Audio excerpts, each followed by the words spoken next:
Fakultas Sains dan Teknologi Universitas 19 November Kolaka akan membahas materi perkuliahan biologi sel dan molekuler mengenai materi sintesis RNA. Sebelumnya, kami akan memperkenalkan diri kami. Perkenalkan, nama saya Natasha Mutmainah dengan nomor NIM 202511066. Pertama, kita akan membahas mengenai pengertian RNA. Asam ribonukleat atau dalam bahasa Inggris ribonucleic acid RNA, senyawa yang merupakan bahan genetik dan memainkan peran utama dalam ekspresi genetik. Asam ribonukleat atau RNA adalah asam nukleat beruntai tunggal yang tersusun atas monomer-monomer nukleotida dengan gula ribosa. RNA merupakan polimer yang disebut polinukleotida. Setiap polinukleotida tersusun atas monomer-monomer yang disebut nukleotida. Setiap nukleotida tersusun atas 3 bagian, yaitu basa nitrogen, gula pentosa, dan gugus fosfat. Basa nitrogen pada RNA terdiri atas adenin, guanin, sitosin, dan urasil. RNA atau asam ribosa nukleat merupakan satu dari 3 makromolekul utama bersama dengan protein dan DNA yang memiliki fungsi penting dalam segala bentuk kehidupan. RNA mempunyai peran sebagai pembawa bahan genetik serta memainkan peran utama dalam ekspresi genetik. Di dalam suatu genetika molekular, RNA menjadi suatu perantara antara informasi yang dibawa DNA serta ekspresi fenotipik yang diwujudkan dalam bentuk protein. Selanjutnya, ciri-ciri RNA. Molekul RNA mempunyai bentuk yang berbeda dengan DNA. RNA memiliki bentuk pita tunggal dan tidak berpilin. Tiap pita RNA merupakan polinukleotida yang tersusun atas banyak ribonukleotida. Tiap ribonukleotida tersusun atas gula ribosa, basa nitrogen, dan asam fosfat. Basa nitrogen RNA juga dibedakan menjadi basa purin dan basa pirimidin. Basa purinnya sama dengan DNA yang tersusun atas adenin dan guanin, sedangkan basa pirimidinnya berbeda dengan DNA, yaitu tersusun atas sitosin dan urasil. Susunan RNA terdiri atas gugus fosfat, gula pentosa atau gula ribosa, dan basa nitrogen. Basa nitrogen dibedakan menjadi 2 jenis, yaitu basa purin yang tersusun atas adenin dan guanin, dan basa pirimidin yang tersusun atas sitosin dan urasil. Assalamualaikum warahmatullahi wabarakatuh. Perkenalkan, nama saya Nur Aini dengan NIM 202521098. Jenis-jenis RNA terbagi menjadi 2. Yang pertama, RNA genetik. Genetik hanya dimiliki oleh organisme tertentu yang tidak memiliki DNA, misalnya virus. Fungsi RNA genetik sama dengan DNA, yaitu sebagai pewaris sifat dan mampu menyintesis protein.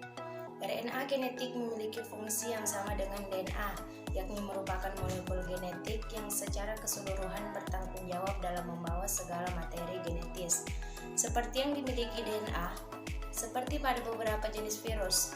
Selain sebagai materi genetis, RNA pula lah yang mengatur aktivitas sel. Yang kedua, RNA non-genetik. RNA ini terdapat pada organisme yang memiliki DNA sebagai pewaris sifat. Jadi baik DNA maupun RNA, keduanya terdapat dalam sel-sel organisme. Fungsi RNA non-genetik tidak sama dengan fungsi RNA. RNA non-genetik merupakan RNA yang tidak berperan sebagai DNA. RNA non-genetik dimiliki oleh makhluk hidup yang materi genetiknya diatur oleh DNA. Pada makhluk hidup, kelompok ini di dalam selnya terdapat DNA dan RNA. Ada 3 macam RNA non-genetik, yaitu messenger RNA, transfer RNA, dan RNA ribosom. Yang pertama, messenger RNA. mRNA disebut juga RNA, duta RNAD, atau RNA kurir.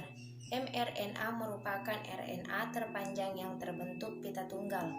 Fungsi mRNA adalah sebagai pola cetakan pembentuk polinukleotida atau protein. mRNA juga disebut dengan istilah kodon karena fungsinya sebagai pembawa kode-kode genetik dari DNA ke ribosom. Molekul mRNA mengandung urutan coding untuk protein. Molekul-molekul mRNA dapat bervariasi dalam ukuran dengan transkrip eukariotik termasuk terbesar asam ribonukleat yang dikenal. Hal ini paling jelas sebelum splicing intron karena banyak transkrip melebihi 100 kb panjangnya. Yang kedua, transfer RNA. tRNA merupakan RNA terpendek dan berperan sebagai penerjemah kodon yang dibawa oleh mRNA. Fungsi lainnya adalah membawa asam-asam amino ke ribosom untuk disusun menjadi protein. Bagian tRNA yang dapat berhubungan dengan kodon yang dibawa oleh mRNA disebut antikodon. tRNA adalah tempat molekul sampai 75 yang menyusun asam amino. tRNA diperkirakan memiliki struktur tersier umum.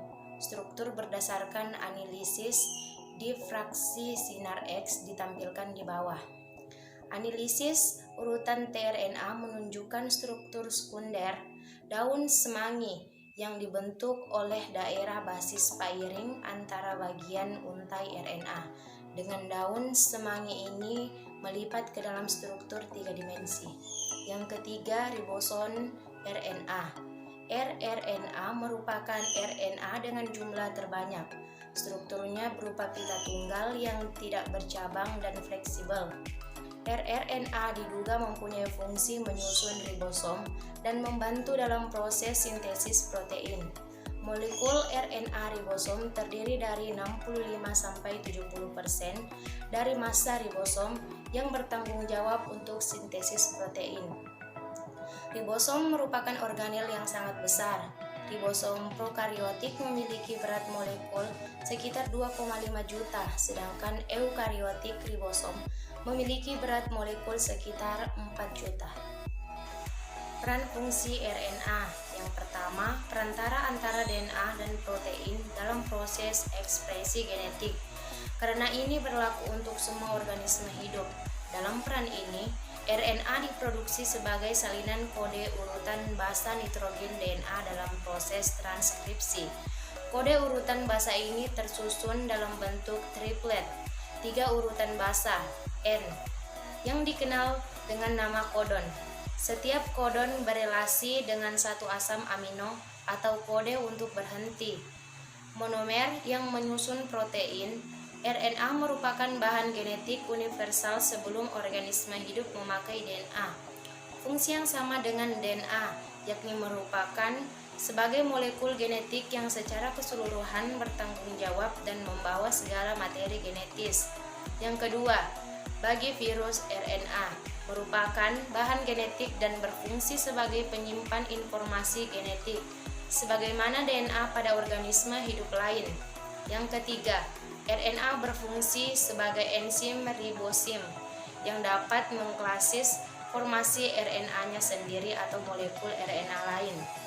Yang keempat, asam ribonukleat atau RNA berperan sebagai pembawa bahan genetik dan memainkan peran utama dalam ekspresi genetik. Dalam genetik molekular, RNA menjadi perantara antara informasi yang dibawa DNA dan ekspresi fenotipik yang diwujudkan dalam bentuk protein.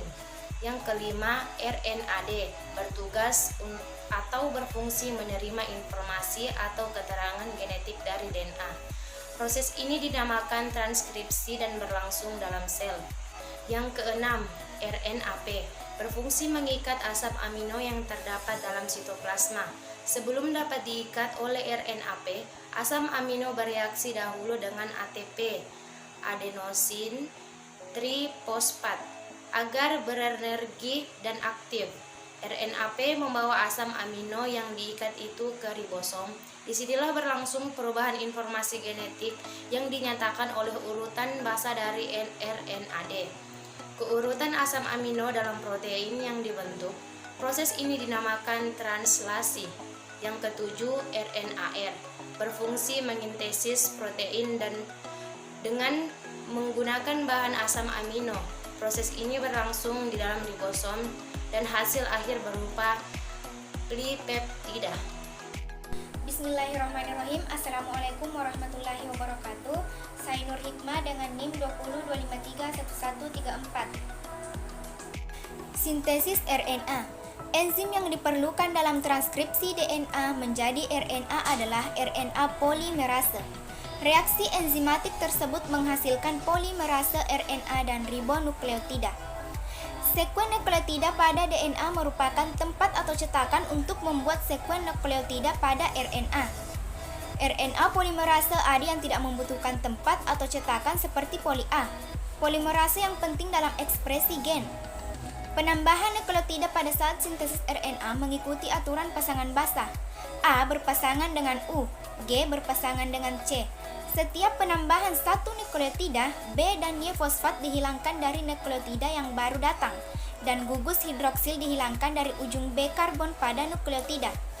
Sama seperti polimerisasi DNA, RNA polimerase merupakan komponen pusat dari kompleks inisiasi transkripsi. Setiap kali suatu gen ditranskrip, suatu kompleks baru digabungkan segera pada daerah upstream dari gen. Kompleks inisiasi disusun pada posisi yang sesuai dan tidak pada sembarang tempat di genom karena lokasi target ditandai dengan sekuen nukleotida. Sekuen nukleotida khusus yang disebut promotor yang hanya dapat di daerah upstream dari gen. Promotor bakteria dapat langsung dikenali oleh enzim RNA polimerase, tetapi pada eukariot dan archaea suatu protein intermediate yang mengikat ke DNA diperlukan dan membentuk platform tempat RNA polimerase mengikat. Tahapan selanjutnya yaitu pemrosesan prekursor RNA. Kebanyakan RNA, terutama pada eukariot, awalnya disintesis sebagai prekursor atau pre-mRNA yang harus diproses sebelum bisa menjalankan fungsinya. Berikut ini adalah garis besar pemrosesan pre-RNA. Modifikasi akhir terjadi selama sintesis mRNA, eukariot dan archaea yang umumnya dengan penambahan nukleotida pada ujung 5 yang disebut cap dan ekor poli A pada ujung 3. Keduanya terlibat dalam penggabungan kompleks inisiasi translasi dari mRNA ini. Splicing adalah penghilangan intron dari prekursor RNA. Banyak gen-gen pengkode protein pada eukariot mengandung intron dan intron ini dikopi saat gen ditranskrip. Intron dihilangkan dari pre-mRNA dengan reaksi pemotongan dan penggabungan pre-mRNA yang tidak mengalami penghilangan intron membentuk fraksi RNA nuklear yang disebut heterogeneous nuclear RNA atau hnRNA. Beberapa pre-rNA dan pre-tRNA eukaryot juga mengandung intron, sama seperti transkrip pada archaea, tetapi hal tersebut jarang terdapat pada bakteri. Pemotongan merupakan peristiwa yang penting dalam pemrosesan rRNA dan tRNA. Kebanyakan diantaranya awalnya disintesis dari unit transkripsi yang mengkhususkan diri pada lebih dari satu molekul. Oleh karena itu, pre-rRNA dan pre-tRNA harus dipotong kecil-kecil untuk menghasilkan RNA yang matang. Tipe pemrosesan ini terdapat baik pada prokariot maupun eukariot. Modifikasi kimia dilakukan pada rRNA, tRNA, dan mRNA. rRNA dan tRNA pada semua organisme dimodifikasi dengan penambahan gugus kimia baru yang ditambahkan ke nukleotida tertentu dalam setiap RNA. Modifikasi kimia mRNA disebut RNA editing, seperti yang terlihat pada bermacam-macam eukariot. Pemrosesan mRNA mempunyai pengaruh yang penting pada komposisi transkriptom. RNA editing sebagai contoh dapat menghasilkan suatu pre-mRNA yang tunggal diubah menjadi dua mRNA berbeda yang mengkode protein yang sangat berbeda.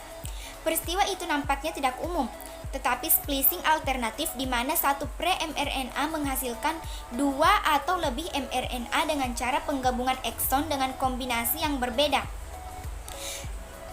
Dengan mekanisme ini, jumlah gen yang sedikit bisa menghasilkan protein yang lebih banyak.